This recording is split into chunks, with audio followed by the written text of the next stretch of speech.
তখন আমি দৌড়াতে দৌড়াতে থানায় গেছি। যাওয়ার পরে হচ্ছে থানার গেটের সামনে হচ্ছে একটা মহিলা অফিসার দাঁড়াইছিল। তো তাকে বলি যে হচ্ছে আমার হচ্ছে চাচ্চু আমার আম্মুকে মারতেছে, অনেক খারাপ অবস্থা, মাইরে ফেলবে, তো আপনারা চলেন আমার সাথে। দেন বলতেছে যে আমরা এখন যেতে পারবো না। আর ভিতর থেকে একটা পুলিশ আসে, উনি বললো যে হচ্ছে কি হয়েছে। আমি বলছি এমন এমন কাহিনী হয়েছে, তো হচ্ছে তাড়াতাড়ি আসেন আমার সাথে, কারণ আমি তো তখন কিছু বলতে পারতেছি না। পরে তিনি বলে যে তুমি 999-এ ফোন দাও। তো আমার কথা হচ্ছে আমি তো সেখানে সশরীরে উপস্থিত, আমার বাসায় এমন ঝামেলা, আমার বাসা থানার বাসার মাঝখানে একটা হচ্ছে পাঁচিল দেওয়া, মানে বাউন্ডারি। থানার মানুষদেরও আমরা দেখতে পারি, থানার মানুষও আমাদের দেখতে পারে। তো অমন ইয়ে করার পরে আমি দেখি যে আমার আম্মু অনেক জোরে জোরে চিল্লাচ্ছে। আমি তো ভাবতেছি আমার আম্মুরে মনে বাসার ভিতরে ঢুকে মনে মনে দরজা ভেঙে মনে কোপ টোপ দিয়ে দিছে। আমি পিছনে গেছি ময়লা ফেলতে, ময়লা ফেলে আসছি, আসে আমি হাত মুখ ধুচ্ছি।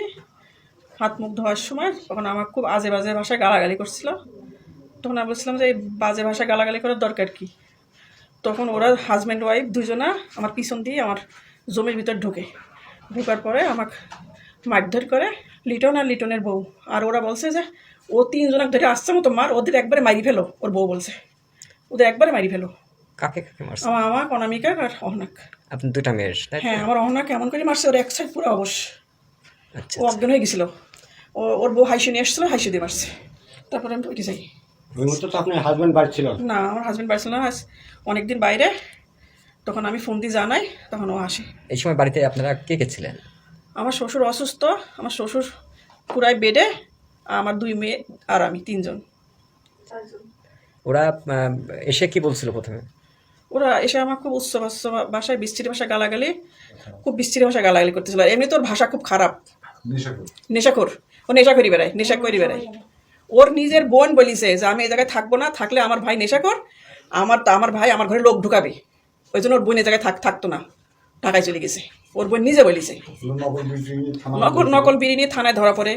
আরও যে কি করে আল্লাহ জানে। আর নেশা করি বেড়ায়, ঘুমের ওষুধ খায়। ওদের সাথে আপনাদের শত্রুতার কোনো আগের কোনো শত্রুতার জের আছে কি? আগে কোনো শত্রুতার জেটটের নাই, ওই জমি জায়গা নিয়েই এখন শত্রুতা, বড় শত্রুতা জমি জায়গা নিয়ে। এখন ও আমার কাছ থেকে, আমার ছেলে নাই, আমার 2টা মেয়ে, এখন ও আমার কাছ থেকে 2 শতক জমি চাচ্ছে, ওকে লিখে দিতে হবে। তা আমি 2 শতক জমি কেন দিব ভাই? কেন দিব আমি 2 শতক জমি ওকে? এখন 2 শতক জমি আমার কাছ থেকে নিবে, আমি দেই নাই, এই জন্য এখন আমাদের উপর খেপা। বিভিন্ন রকম মানে আজে বাজে ভাষায় গালাগালি, বিভিন্ন রকম বিভিন্ন কথাবার্তা, মানে অনেক কিছু। আমার বড় মেয়ে আমাকে ধরলো। তারপরে আমি এই জায়গায় খুব নার্ভাস হয়ে গেছিলাম। আমাকে মশুর ডাক্তারের কাছে নিয়ে গেল। মশুর ডাক্তার আমাকে বললো যে মা তুমি তাড়াতাড়ি হাসপাতালে যাও, তোমার অবস্থা খুব খারাপ। ভাবি, মামুন ভাই সবাই মিলে এসে আমাকে অটো করে হাসপাতালে নিয়ে গেছে। তো হচ্ছে আম্মুকে অমন যখন মারামারি করলো, অমন আহত অবস্থাতে আম্মু বললো যে থানাতে যা। তখন আমি দৌড়াতে দৌড়াতে থানায় গেছি। যাওয়ার পরে হচ্ছে থানার গেটের সামনে হচ্ছে একটা মহিলা অফিসার দাঁড়াইছিল। তো তাকে বলি যে হচ্ছে আমার হচ্ছে চাচ্চু আমার আম্মুকে মারতেছে, অনেক খারাপ অবস্থা, মাইরে ফেলবে, তো আপনারা চলেন আমার সাথে। দেন বলতেছে যে আমরা এখন যেতে পারবো না। তারপরে একটা পুলিশ আসে, না তারপরে আমি ভিতরে যাই। ওখানে একজন বসেছিল, ওই যে মানে কি চেয়ারে বসেছিল মনে হয়, উনি হচ্ছে মনে কিছু করে। তো ওনাকে আমি বলতেছি, উনি আমার দিকে তাকায় আছে, কিচ্ছু বলে না। পরে ভিতর থেকে একটা পুলিশ আসে, উনি বললো যে হচ্ছে কি হয়েছে। আমি বলছি এমন এমন কাহিনী হয়েছে, তো হচ্ছে তাড়াতাড়ি আসেন আমার সাথে, কারণ আমি তো তখন কিছু বলতে পারতেছি না। পরে তিনি বলে যে তুমি 999-এ ফোন দাও। তো আমার কথা হচ্ছে আমি তো সেখানে সশরীরে উপস্থিত, আমার বাসায় এমন ঝামেলা, আমার বাসা থানার বাসার মাঝখানে একটা হচ্ছে পাঁচিল দেওয়া, মানে বাউন্ডারি। থানার মানুষদেরও আমরা দেখতে পারি, থানার মানুষও আমাদের দেখতে পারে। তো অমন ইয়ে করার পরে আমি দেখি যে আমার আম্মু অনেক জোরে জোরে চিল্লাচ্ছে। আমি তো ভাবতেছি আমার আম্মুরে মনে বাসার ভিতরে ঢুকে মনে মনে দরজা ভেঙে মনে কোপ টোপ দিয়ে দিছে। পরে আমি দৌড়াতে দৌড়াতে আসি। থানার মধ্যে থেকেই তুমি কথাগুলো শুনছো? জি। তাহলে পুলিশগুলো শুনছে, তাই না? পুলিশগুলো শুনছে, তাই না? ও মহিলা অফিসার বলছে কি হয়েছে ওইখানে। আমি বলছি ওইখানে আমার হচ্ছে চাচ্চু আর আম্মুর অনেক ঝামেলা হচ্ছে, আমাদের সাথে অনেক হাতাহাতি হয়েছে। তখন হচ্ছে যখন চলে আসার পরে দেখি যে আম্মুর হাত দিয়ে রক্ত। তো আমি ওমন দেখে মানে সেন্সলেস হয়ে যায়। তারপরে সব আঙ্কেল আন্টিরা আসে, অনেকেই আসে। তারপর কি হয় আমি জানি না। আর হচ্ছে আম্মুরে যখন ইয়ে করছিল তখন বাঁচাতে গিয়ে আমার এখানে লাগছে, দেন আমার এখানে মারছে, এখানে ব্যথা পুরা, এই অবস্থা অনেক। পাইপ দিয়ে মারছে, তাই না? জি। তোরা দুজন ছিলে, লিটন আর লিটনের বউ? জি। আচ্ছা। লিটনের বউ বলতেছিল যে হচ্ছে মাইরেই ফেলো ওদের হচ্ছে কি। আর হচ্ছে আব্বু যেহেতু ছিল না, আমার দাদা অসুস্থ। তোমার আব্বু কোথায় ছিল? আব্বু হচ্ছে যশোরে গেছিল। হাত পা ধুতেছিল যে আমি ইফতার রেডি করব, তখন থেকে গালাগালি, অখাষ্ট ভাষায় কথাবার্তা। তো ওইসব থেকে তার ঠিক থাকা যায় না। আগে আব্বুরে গালাগালি দিতে। হাজব্যান্ড বাড়িতে থাকে না, বাইরে বেশি থাকে। আমি 2টা মেয়ে নিয়ে থাকি। আমার যখন তখন আমার একটা কিছু হইতে পারে, এরা দুর্ঘটনা ঘটাইতে পারে, আমি এর একটা সুষ্ঠু বিচার চাই। সুষ্ঠু বিচার চাই পুলিশের কাছে। পুলিশ প্রশাসন যেন এই ব্যাপারটা তদন্ত করে সুষ্ঠু বিচার চায়। আমি মনিরুজ্জামান খান, আমার পিতার নাম ফসিউল্লাহ খান, তিনি সাবেক বিজিবি কর্মকর্তা এবং একজন বীর মুক্তিযোদ্ধা। আমার বাড়ি একেবারে থানা সংলগ্ন। থানা আর আমার বাড়ির মাঝখানে শুধু থানার বাউন্ডারি ওয়াল। থানার ওই পাশ থেকেও বাউন্ডারি ওয়াল থেকে ওয়ালের এই পাশে আমাদের দেখা যায়। আমরাও থানাতে কি হচ্ছে, কে আসছে না আসছে, আমরা প্রতিনিয়ত দেখতে পারি। তো যাই হোক, আমি ব্যবসা করি, ছোটোখাটো একটা ব্যবসায়িক, আমার স্থানীয় ব্যবসা আছে, পাশাপাশি আমি ছোটোখাটো কন্ট্রাক্টারি করি। আমি কাজের স্বার্থে বিভিন্ন সময় বিভিন্ন জায়গায় যাওয়া লাগে।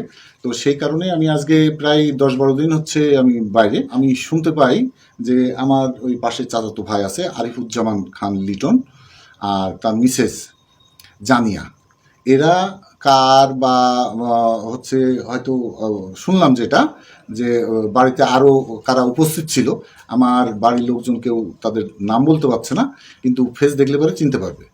তো যাই হোক, তাদের ইন্ধনেই হোক আর অন্য কারোর ইন্ধনেই হোক, হচ্ছে আজকে বাধাই, যেহেতু আমি ছিলাম না বাড়িতে, পুরুষ মানুষ বলতে আমার বাবা, তিনি স্ট্রোকের রুগী। আমার মিসেসের সাথে তর্কাতর্কি করে হচ্ছে ওদিক থেকে ঢিল মারা শুরু করে। তো তার পরিপ্রেক্ষিতে এরা দরজা লাগাই দেয়। যখনই দরজা লাগাই দেয় তখন ওরা এসে ওই দরজাতে বাড়ি দেওয়া শুরু করে। তো এক পর্যায়ে এরা আবার ওই দরজা খুলতে বাধ্য হয়ে যায়। তো দরজা খুললে পরে তখন ওই আমার ওই চাচাতো ভাইয়ের হাতে হাসি ছিল, আর ওর বউর কাছে হচ্ছে দা ছিল, যেটুকু শুনতে পারলাম। আর আরেকটা আপনার পাইপ ছিল, ওই পাইপ দিয়ে হচ্ছে এলো পাথারি মারা শুরু করে। আর ওই এক পর্যায়ে ওই হাসি দিয়ে কোপ মারে বাম সাইডে হচ্ছে আমার মিসেসের। তো তাৎক্ষণিক রক্তাক্ত অবস্থাতেই তার আগ দিয়ে, মানে এই মারামারি যখন শুরু হয় তখন আমার ছোট মেয়ে ভয়ে গেছে থানায়, যে থানার থেকে পুলিশ নিয়ে আসলে হয়তো সহযোগিতা পাওয়া যাবে বা এটা সমাধান হয়তো তাৎক্ষণিক হবে। থানায় যাওয়ার পরে ডিউটি অফিসার ছিল কি কে ছিল জানি না, মহিলা হয়তো কনস্টেবল বা অফিসার যেই থাকুক, ওনাকে বলছে। তো উনি বলছে যে এখন আমরা ইফতারের সময় কি করব। এই মহিলা পুলিশের কথাতে কর্ণপাত না করে আমার মেয়ে আবার ভিতরের দিকে ছুটে যায়। গেলে পরে ওইখানে এক পুলিশ বলছে যে ব্যাপার আমরা কি করবো, আমাদের কিছু করণীয় নয়, ওই ত্রিপুল লাইনে ফোদ দাওগা। মানে তাদের ভাষা বা আচরণ আমার কাছে, আমি যেটুকু শুনতে পাইছি আর কি, এতে আমার পছন্দ হয়নি।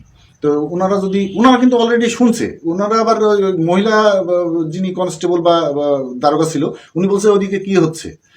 তো শুনতে পাচ্ছে অথচ আসতে পারছে না। তো এইটা যদি প্রশাসনে এই সহযোগিতাটুকু যদি করতো, তাৎক্ষণিক যদি আসতো, তাহলে পরে এত বড় দুর্ঘটনা ঘটতো না। বলার সাথে সাথে আমি রওনা দিয়ে এসেছি। এসেই শুনছি যে ওরা হাসপাতাল থেকে তাৎক্ষণিকই আসলো। আমি থানাতে ওসি সাহেবের সাথে আলাপ করলাম।